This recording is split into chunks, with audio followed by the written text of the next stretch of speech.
I don't mean to, rain on anyone's parade here, but 95% of people at age 65 are not economically independent, according to the US Department of Labor. 95% of Americans, they get there, if they stop working, they're gonna lower their income and not be able to make ends meet. Is that because of a lack of effort? Well, it isn't a lack of saving money. It's a lack of knowing how money works. So cycle of creation, this is scale, this is kind of the third part. So it's mindset first, money second, and then this is really where I feel so much wealth is built in the world, but not enough time is emphasized in it. Like if you're gonna do real estate, a lot of like you're doing real estate, like treat it like a business. Like I just find it fascinating when someone who's never invested in real estate starts to talk to me about what a great investment it is and how they're gonna get involved in it, and after about 4 questions, I'm frightened for them. I'm like, they have zero exit strategy. They have no clue. They're gonna look at 2 deals and take the second one, but like, you just get scared because it's not part of their investor DNA. And so, all right, last piece, I won't spend as much time on today because it's what I spent in December, and I know we filmed it. It's the legacy piece. But I will just unveil, because this is what's crazy. So this is called the family legacy ring.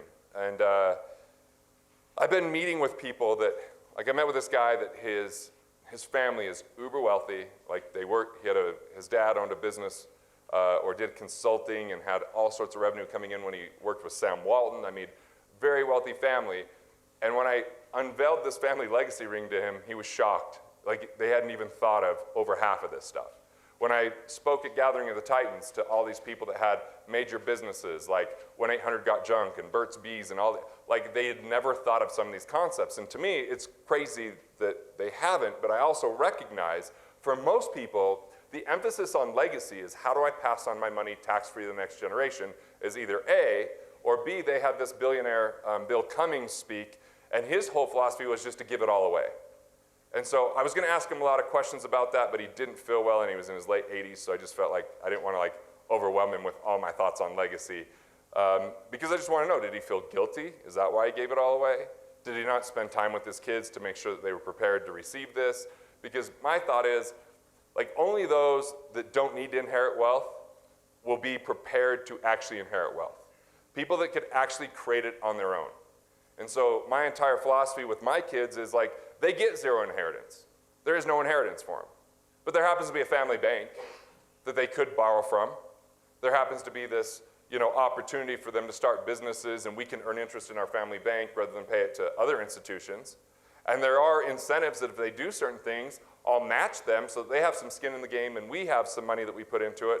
And I also make sure that they own life insurance so that when they do die, it replenishes the trust. Because one of the major differentiating factors that I've seen in my early studies is this, that a lot of people, when they inherit wealth and it's managed by some financial team they've never talked to, and that financial team then thinks they're gonna grow that wealth by investing in assets that weren't really what made the family wealth in the first place, it gets demolished, it gets diminished.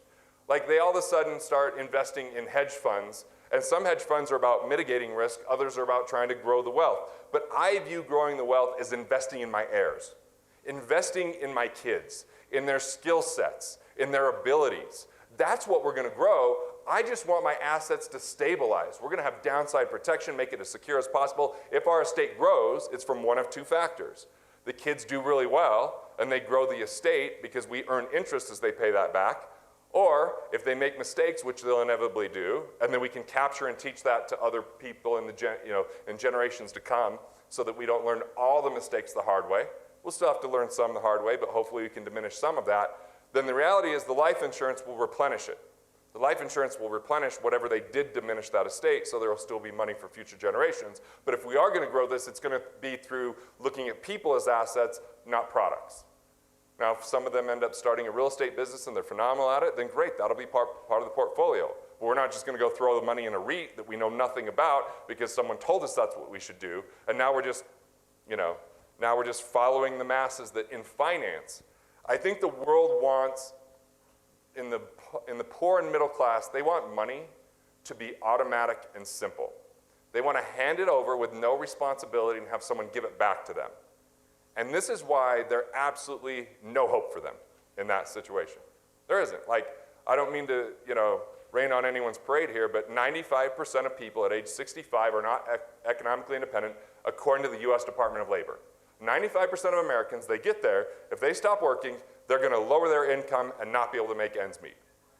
Is that because of a lack of effort? Well, it isn't a lack of saving money. It's a lack of knowing how money works.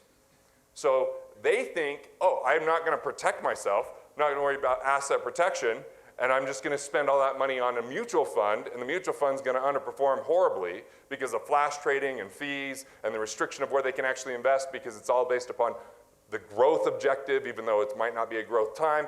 And then they thought they were going to earn 10%, and when they get there, they find out they earn like 4%. And even if they accumulate $1 million, which they weren't millionaires to begin with, but even if they get $1 million, how much interest are retirees getting off living off interest of $1 million today? Like 4%? 40 grand, who feels like a millionaire at 40 grand, right? My kids are figuring out like ways to make more money than that at moments because they're, pretty sly about a few things. And then other times they're under minimum wage because we have this whole deal with our kids. Like if they want to earn money, they come and present strategies to us, like how they're going to earn it. And then if I agree that, yeah, that's something that I'd like to have done, then they tell me how much they want to be paid for it.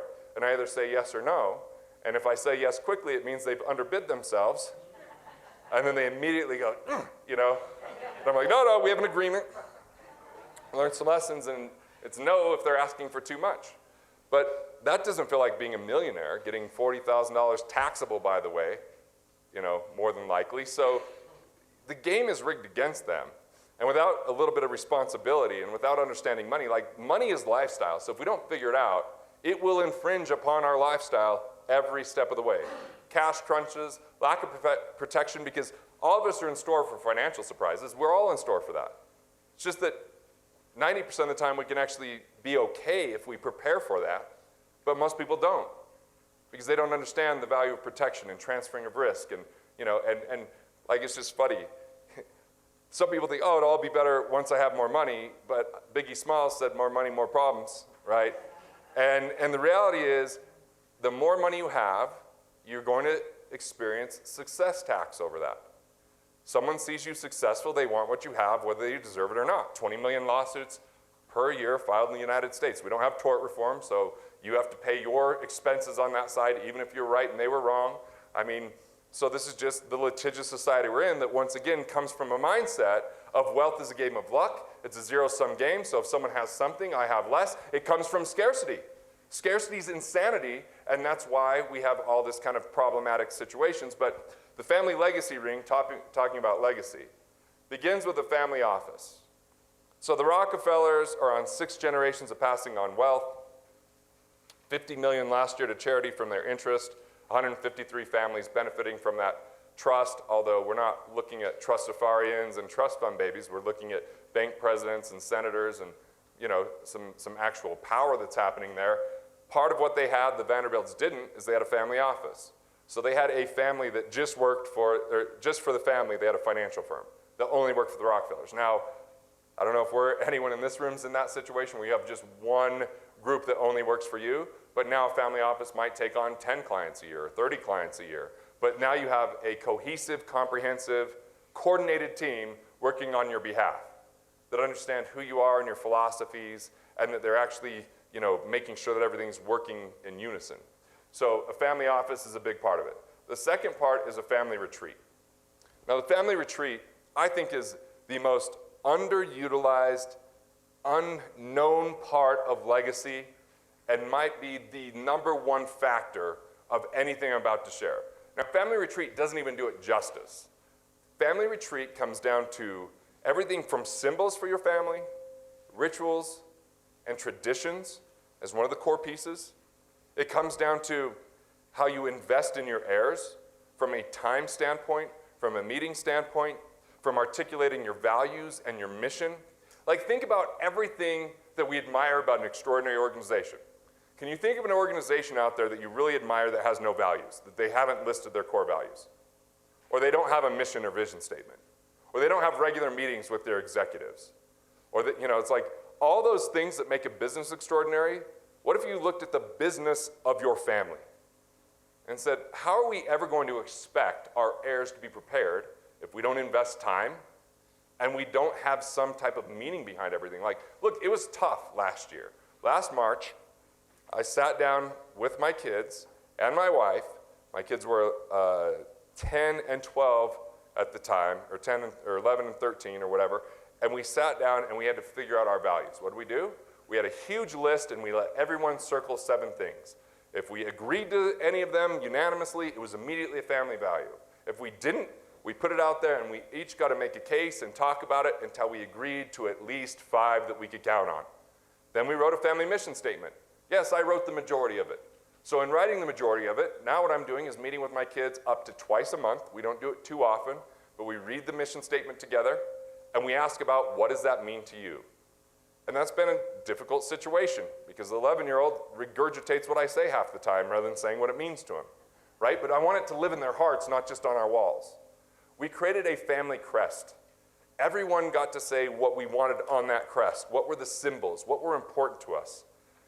And after we did that, I hired an artist that just lives down in the valley, if you look down there, and we made it an actual shield that sits above our mantle. So like medieval times, you know? Like kick your ass medieval times. We got a family heirloom that we can now pass on for generations. But what's cool is we wrote what all the symbolism was, and now when people show up to our family cabin, my kids can tell you what the different symbols are and why the colors of it and what the meaning is. So they're starting to have this integrated into their life. That's what family retreat is. That's actually taking the time to invest in your heirs. Like I'm having t-shirts made for Christmas this year that'll have our family crest on it. It'll have our family values on the back of it. It's just something that we could wear, you know, maybe when we're around the cabin or it sparks up a conversation, or it's just that nice nudge and reminder of who we are. All right, the next piece is the family constitution. The U.S. developed the Constitution. It was 4,400 words. Changed the world for that matter, because now almost every nation has a Constitution. And it was an outline and a guideline. It was a signpost to say, how do we preserve and protect life, liberty, and the pursuit of happiness? How do we avoid anarchy and starting over again and again?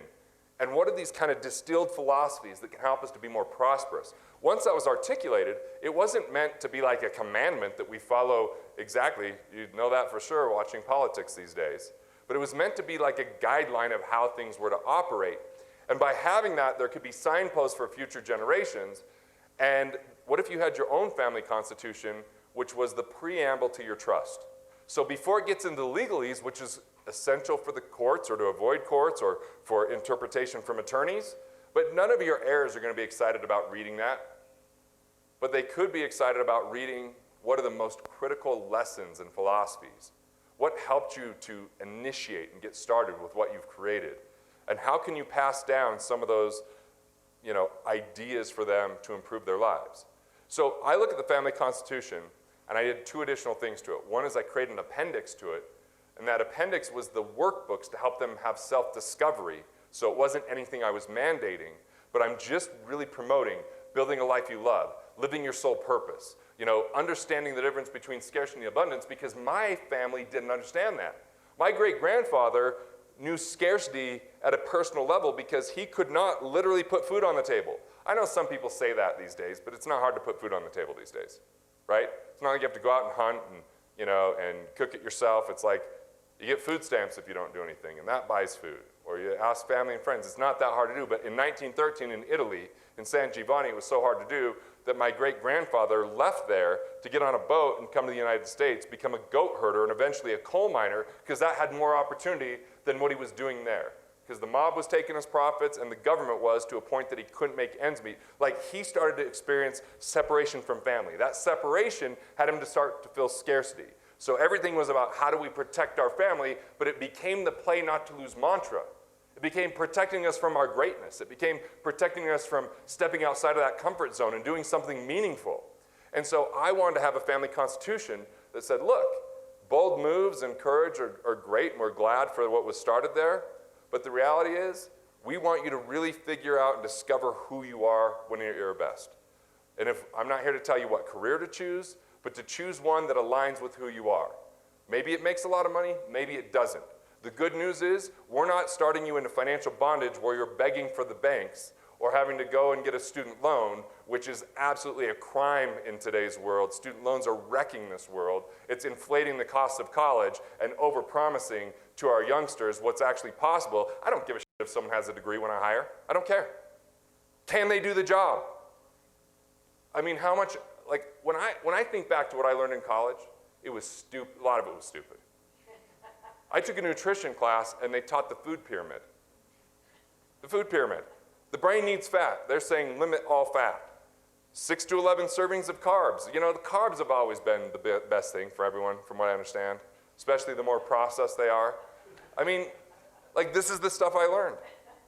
And by the way, in today's world, it's moving too quickly for them to keep up. So I'm not completely against college, but I am against borrowing and thinking that a degree means everything. It doesn't. Who you are means everything. And that's what I want my heirs to know. And that not all education comes in a classroom, right? It comes in the masterminds that I've joined. It comes in the people I associate with. Like, one thing I know, because I'm an author, like I just bought my own website. There's another Garrett Gunderson out there. I couldn't get a hold of him for like 15 years. But he's had the same stupid resume up there for 15 years. So like sometimes people are like, I expected more out of your website. I'm like, yeah, me too. Like, I get it. So I reached out to him, you know. I reached out to him to try to buy the website, and he's asking for a really high amount of money. And then finally he kind of meets me where I was saying I was willing to go, but then he mentions, as long as I get a signed copy of your book. I'm like, oh, this is unfair. Like, as soon as you appeal to an author's vanity, you own them. I understood that, so I don't read as many books as people think. I just talk to a lot of people that write the books, because it's actually a lot easier to access them than most people know. I mean, hell, if you actually have read my book and you say a few good things that I actually can tell you read it, I'm apt to get on a phone call. I'm apt to email back. It's a lot easier. So I do a lot more just looking where's those sources and being able to ask questions, right? I think the number one skill set I want to give my kids is knowing how to ask questions, because questions lead to wealth. Good questions lead to wealth. When I listened to Evan Carmichael speak to this group, and every question was about an idea for 15 years that they hadn't taken action on, and every time he said, what's the 2% you can do today? That was his whole speech for 4 hours. But because I brought 25 people with me, he said, hey, you can have an hour of my time.